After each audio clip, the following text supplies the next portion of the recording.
Hello, everyone. Ketchy, the Nathan with Ketchy Gaming, and I'm picking up where I last left off with the Legend of Zelda Twilight Princess manga series, Volume 5, which pretty much starts off where Volume 4 left off. Unlike, let's say, Volume 3 to Volume 4, where it just jumps to Link being in the middle of Death Mountain.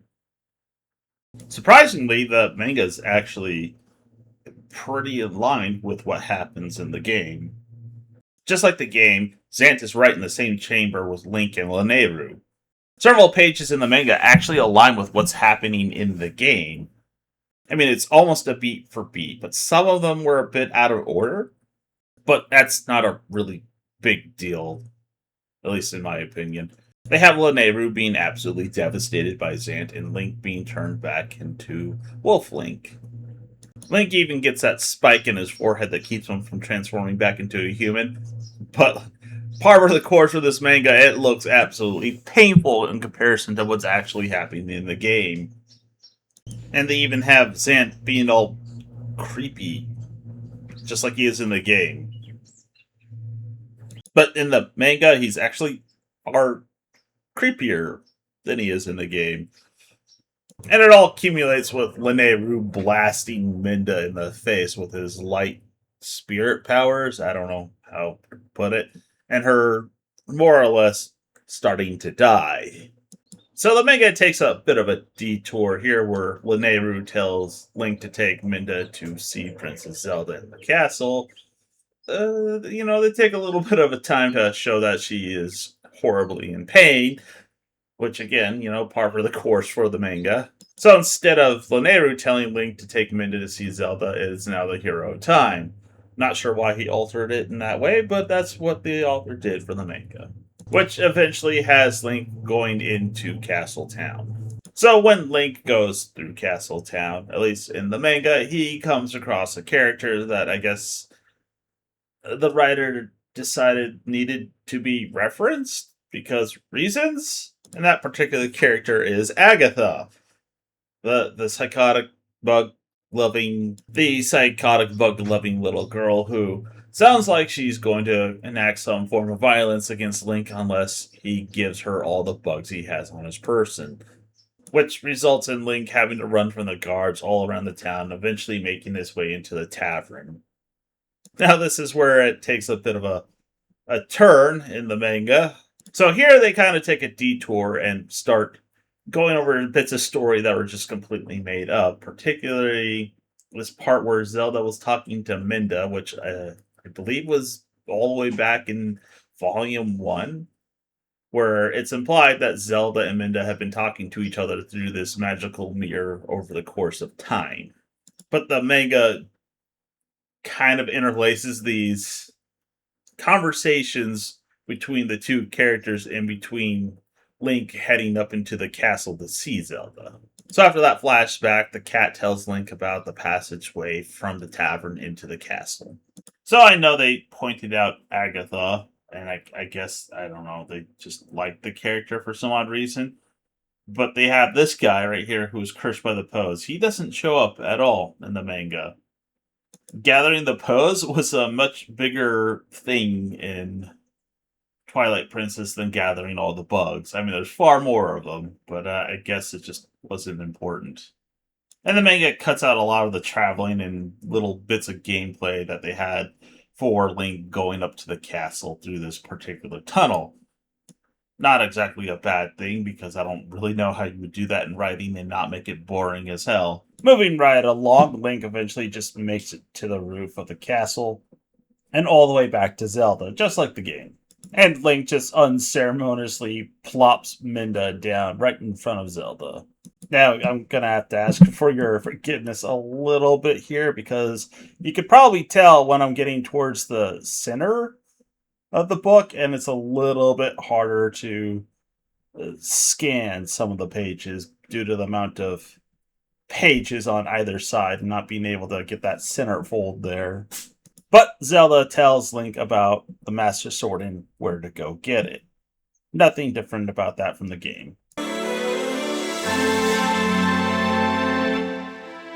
Zelda does the exact thing she does in the game and gives her life force to Minda in order to keep her alive so she can help Link.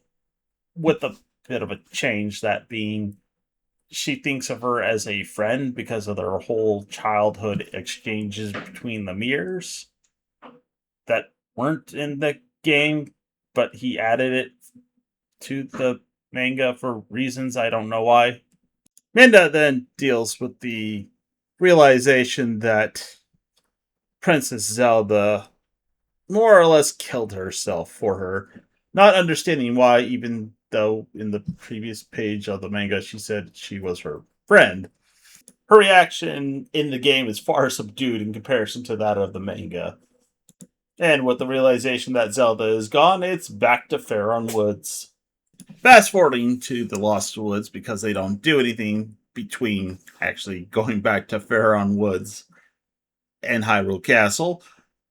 Link runs into the Skull Kid and his puppets. And again, it's a lot different than the game. It's a hell of a lot more violent, that's for sure. And it kind of ends in a weird, sort of sad way, too. So, Skull Kid, which I'm thinking the author is implying is the same one from the Ocarina of Time, who's been waiting for Link to return.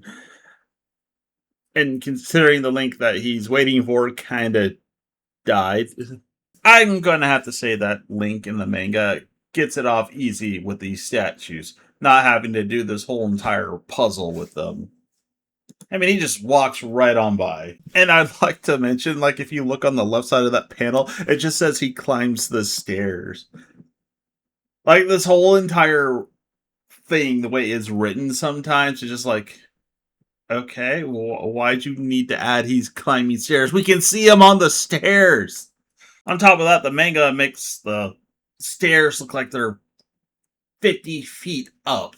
And I will admit that when I played, I just nonchalantly went up to the Master Sword, while in the manga, they had some reverence for it. And when Link does approach the Master Sword, he starts to get the little, I don't know, thorn crystal stuck in his forehead, but in the usual fashion of this manga, it looks super painful in comparison to that of the game. And then Link pulls the sword from its resting place.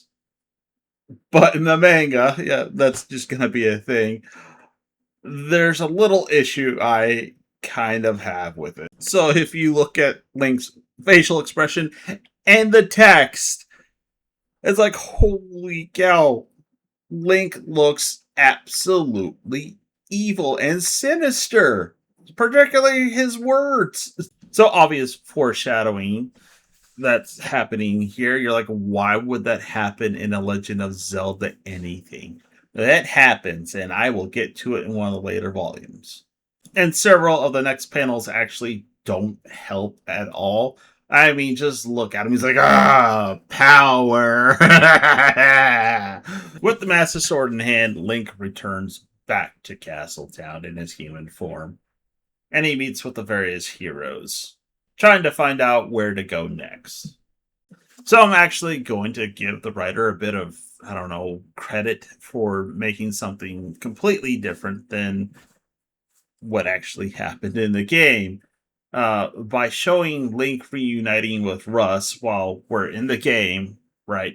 You can tell it's Russ, even from just back here. You're like, that's Russ. But he's like, I'm going to keep my identity secret. Why? We can see that it's Russ. Don't treat your players like they're dumb. Come on. With that, Link heads out to go find the desert.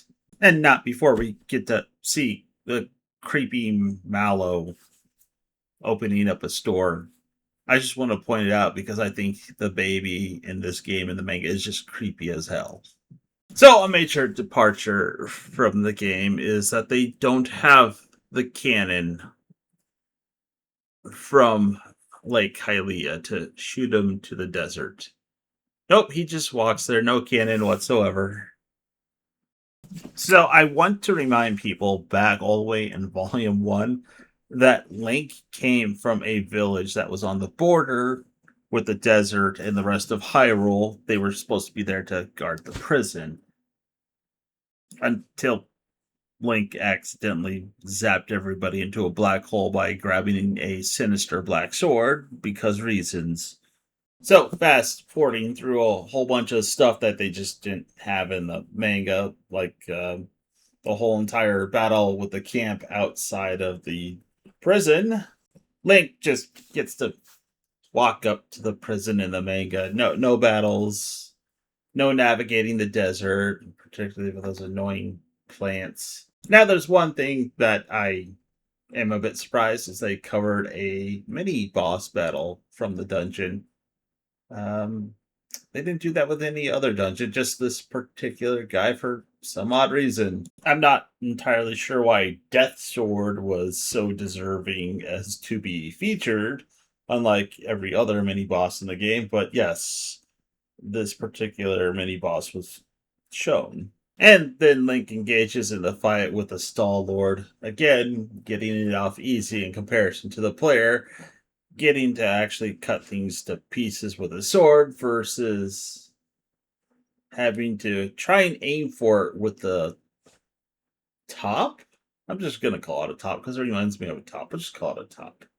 But it does end with Link reflecting on the power that he gained from the Master Sword, and even Minda kind of agrees with that. It's like, oh, he's scary. And I'm like, yeah, again, this is foreshadowing.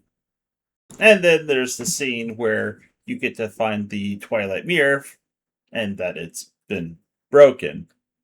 Then you get the scene where you find out the Twilight Mirror is broken. But in the manga, it's much more visceral in comparison. She has a lot more emotions flowing through her at the sight of the mirror being destroyed. I should say, separated into various pieces. And they have the sages show up just like they do in the game, revealing the big baddie, which isn't Zant, but obviously Ganondorf for everybody who's played the game. And that is where they actually end Volume 5, with the reveal of Ganondorf being the big evil. I don't know, for fun, let's say in the comments the biggest character change or transition that they had one form of media that they put in another that you're like, whoa, what was that kind of moment? Put that in the comments. Anyways, if you made it this far, thanks for watching. Have a good one.